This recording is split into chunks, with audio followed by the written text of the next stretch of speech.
What's up, guys? Welcome back to my channel. I have yet another exciting interview to share with you, this time with Vic from Beefcake Hunter. Now, if you're not familiar with Beefcake Hunter, it's an adult website that's been around for about a decade. This year, 2024, is actually the 10th year anniversary. Vic shared this with me during our conversation. If you're not familiar with Beefcake Hunter, it's all about everyday guys. A lot of blue collar guys, guys that you would see walking down the street, but who you would never see, at a gay bar or even on a gay app like Grindr. So I was really curious to talk to Vic about how he finds these guys, how he feels about the fact that a lot of these guys identify as straight, and this kind of gay for pay phenomenon that I'm sure you guys also find fascinating. And of course, also just his backstory of how he got into adult entertainment, how he built a business from the ground up in the adult entertainment space, and his personal coming out story and journey. I hope you guys find this conversation as riveting as I did. Let's get into it. Thank you so much for being open to this. Oh no, you're welcome, and thank you for your interest in interviewing me. I feel like flattered. Well, I feel flattered that you wanted to do this. The first thing that I like to ask during these conversations is the coming out story, right? That's kind of a pivotal moment for all gay people. And then eventually I want to get more into, the adult entertainment side of things, but I'm curious if you could share with me that journey for you. It's a little complicated. It's not like a typical coming out story, being a teenager and then having a boyfriend and your parents realize that, no, it wasn't like that. It was like basically me living like a double life for a while, for years, I may say, and then start experimenting, and taking things like with a different approach. And then I decided that, I'm gonna have that double life. And then something happened when I was 23 years old, something like that, that I had to come to the States. And then when I got to the States is where I met someone who was like my friend, and he became like my boyfriend.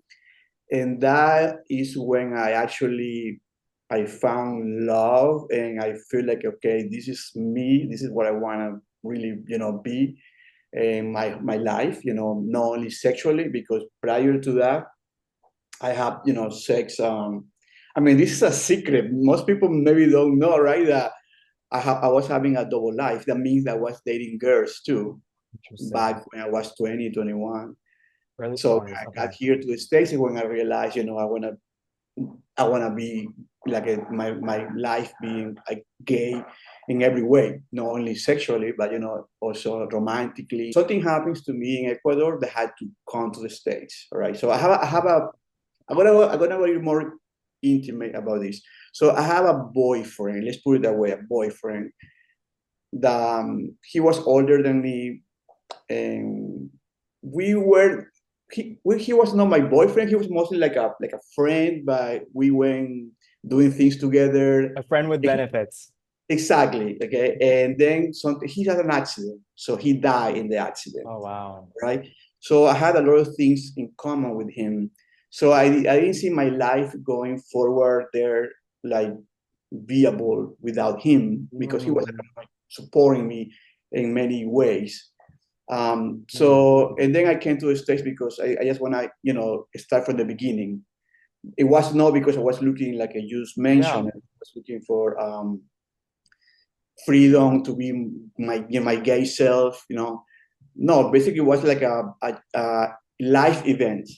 So when I got here is when I met this guy, through a friend, and that's where I fell in love, let's say, for the first time.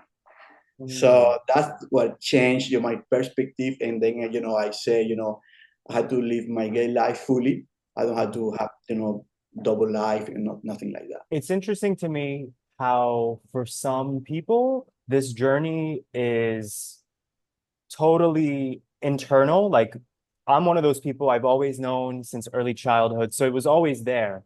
But Uh-huh. what you're saying reminds me of what Antonio Biaggi said, which is Mm. that some people, their journey of discovering their sexuality actually comes from interacting with other partners and then developing that awareness of like, okay, that's what this is. Like, I love this person, so I must be gay or I must be bi or whatever. So that's Exactly. very interesting to me that you had this situation in Ecuador with this man, and then you come here and then you had another situation. And both of these were like a symbol for you in really evolving your own identity. Exactly. So you're in your early 20s in the US and you sort of accept this fully now that you're a gay man. Take me through the journey of how eventually you get into adult entertainment. I used to work at the Palace in South Beach as a Okay. waiter. Yeah. Yeah, that was my favorite place in the whole world. Let me clarify for people watching this who don't know what Palace is. So Palace is an infamous uh, gay bar slash restaurant, and they are famous for their drag queen brunches on weekends, right? Yeah, but I used to work in the old location. I was like a 29, 30 years old when I was working there, and it was something different for me because working with only gay people, it opened my eyes in different ways because before that it was kind of like a like a, let's put it this way, like a more innocent, right? It's like Hmm. like maybe coming from the another country, from the countryside, whatever. But being there, working with guys from New York, from Europe, from Canada, from Brazil, from Argentina, different cultures, different gay people. They opened my eyes in different ways. And changed my perspective of the world. I used to be very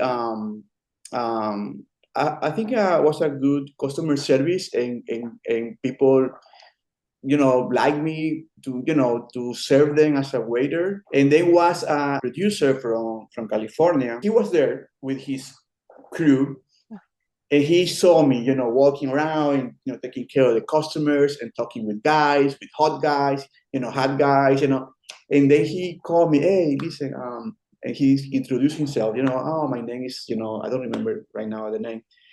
And I'm here in Miami for a few days for shootings. I'm a porn producer, and I see that you have a good rapport with the Mm. guys, customers. So I had like 3 or more days here in Miami.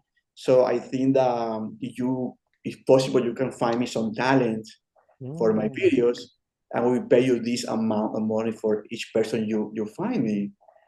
And I was like, oh wow, that's a lot of money. I mean, it's more Yeah. like making in 1 week, in tips.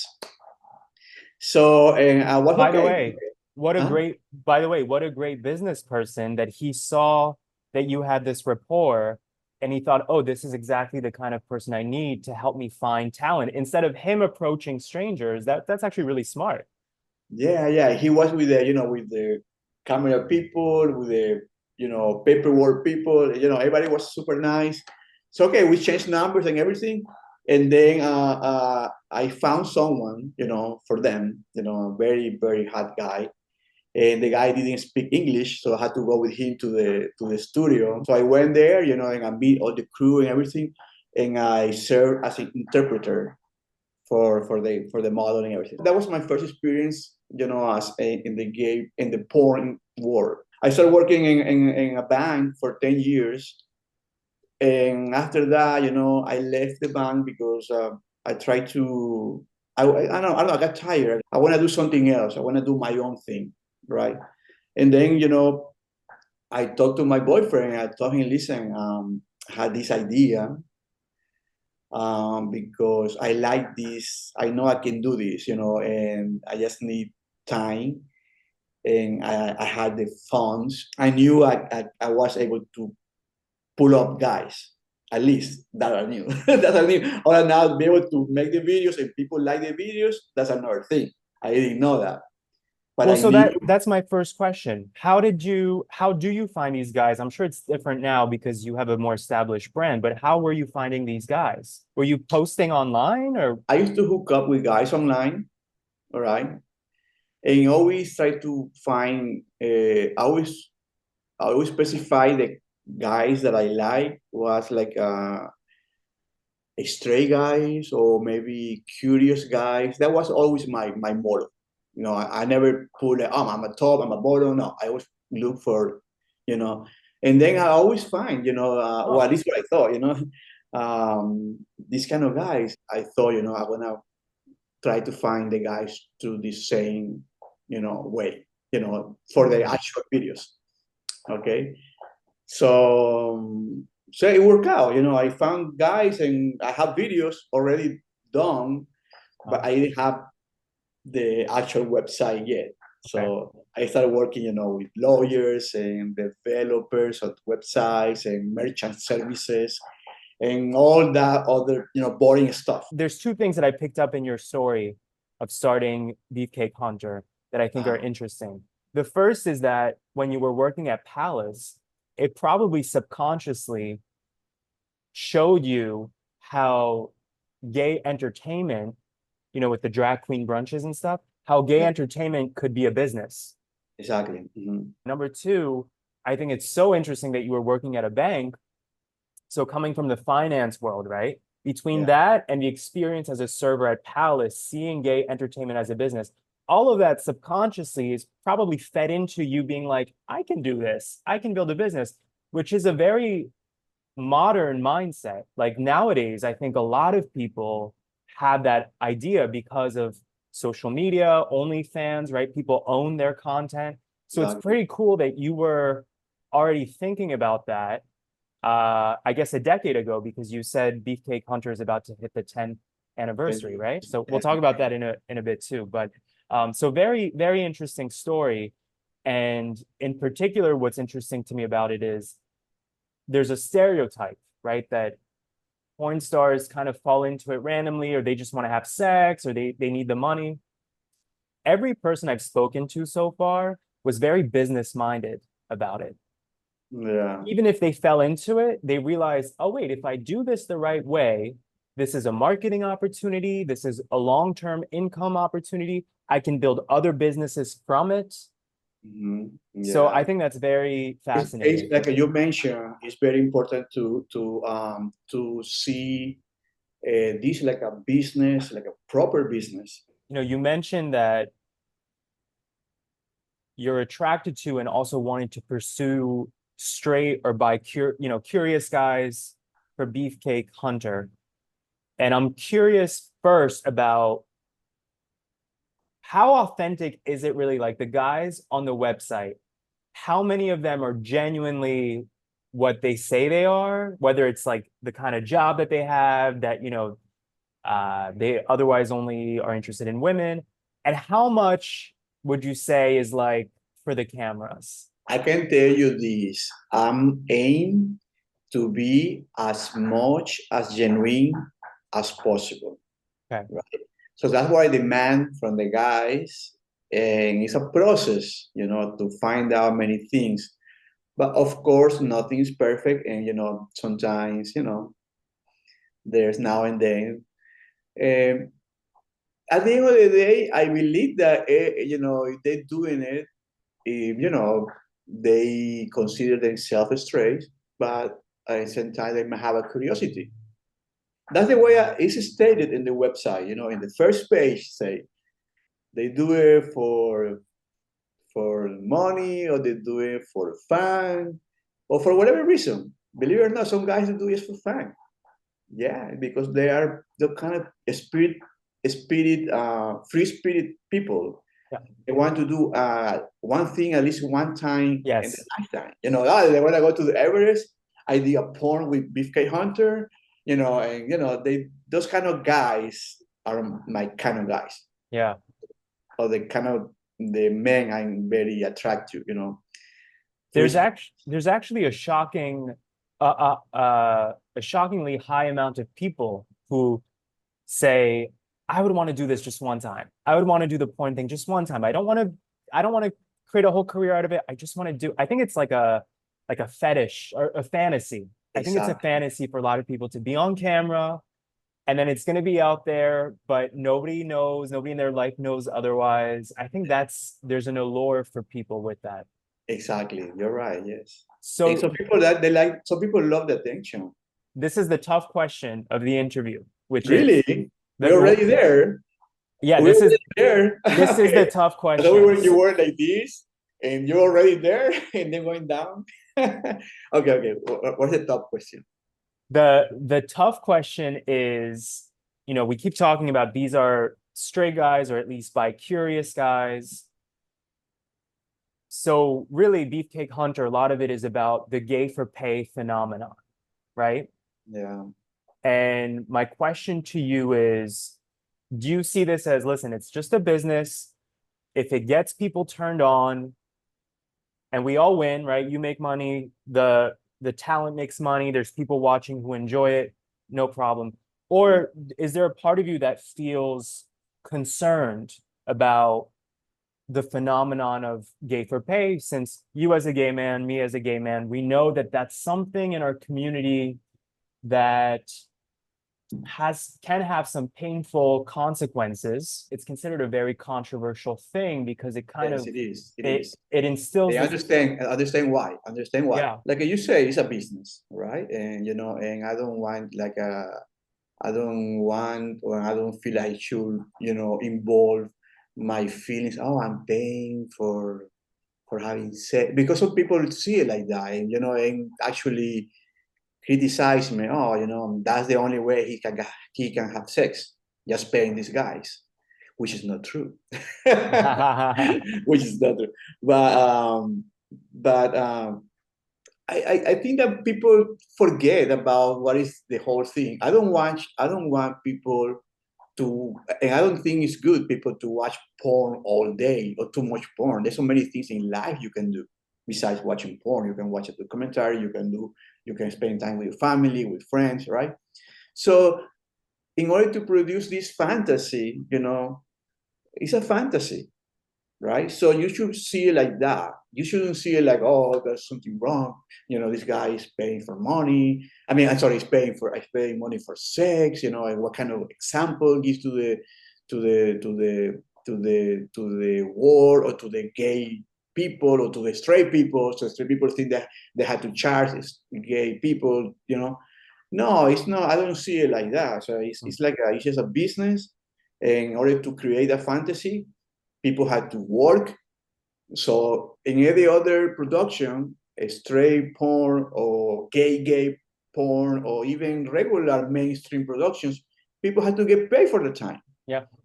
right? So Talent. they had to get paid. So I mean, still, people that you see on the gay videos, they are kissing, they're touching. Maybe they're enjoying it, maybe they don't, but Right. they still have to get paid. It's a business, but it's not only about sex. Sometimes it's about conversations, interactions, about building a friendship in front of the cameras throughout the years. We could have models Mm, that have come back come for back. many videos, and this is something different. I think that from my perspective, or from the way that my subscribers or my fans or the hunters, how I call them, they see like it's something else, not only sex, right? Mm, They see how they sometimes the models, you know, uh, tell me about their lives or their struggles or what they like or what they're looking for in life and things like that. So that really, balance out that negative. People who's negative always gonna see negativity in everything, mm, right? So sure. people say negative in grinder, but they always in grinder. Yeah. Some people so it's like negativity. You choose to see the negative side of things. Yeah, it makes total sense. I mean, for me as a gay person, it's so interesting. I grew up thinking a lot like you. I've always been attracted to much more masculine men. Mm. So through porn, through hookup apps and dating apps, I've discovered there's so many men out there who are actually gay or at least curious or bisexual who the world would never want you to think that they are. Like the media has never portrayed them as potentially gay people. So in that way, I actually find porn really helpful to gay people to show like don't make assumptions about what gay looks like or bisexual or some of the guys that you have on are so fucking hot. And I think I'm assuming that's the success of Beefcake. One of the reasons why your business is so successful, I think, is because these are everyday guys. Like these are guys that you walk by down the street. And again, you would never, it's the novelty factor. They're Mm, not guys you would see at Palace. They're not guys you would necessarily see at a gay bar, exactly. or even maybe on an app, but they're everyday guys who, as you said, are at the very minimum, they're curious. And that is a fantasy for a lot of people. In the same way that for a lot of straight men, lesbians are a fantasy because it's something for them that's exotic or foreign to them, right? Exactly. Beefcake Hunter has been around for a decade. I'm curious how many guys come to you as talent versus you proactively seeking, like percentage wise. Do you know Yeah, approximately what the breakdown is like? yeah. Probably, I don't know, 70%. I'm always, looking, and maybe 30% are approaching to me. When I start doing this, after my first or second year, I see that, okay, I can do this for a long time because it's selling. It's working, yeah. I thought, okay, I want to do it for 10 years. I'm 40 now, so when I'm 50, I want to just retire and just, continue with whatever other thing. Um, so now that it's 10 years, I don't think I'm ready to retire yet in this area because I have more plans, more things. Actually, 2 years ago, I bought a warehouse, and now I'm in the process of remodeling, and I wanna transfer my studio there because right now I'm shooting in an apartment, different locations. I think I'm going another 5 years. That's what I Okay. said. I'm gonna go another 5 years. I'm probably gonna change my dynamic right now because it's a lot of pressure, presenting a video every week.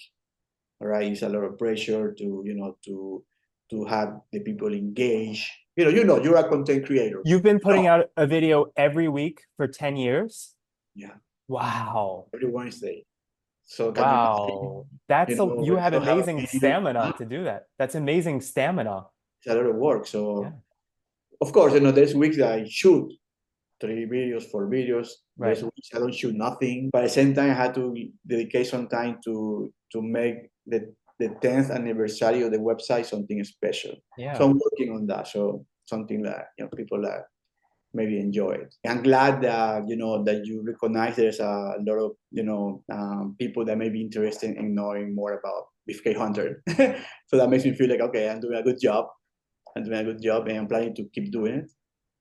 You actually, I have another question. You just reminded me there because people do know about Beefcake Hunter, obviously through, To the website. porn and the Uh, web, but every once in a while there are memes on social media.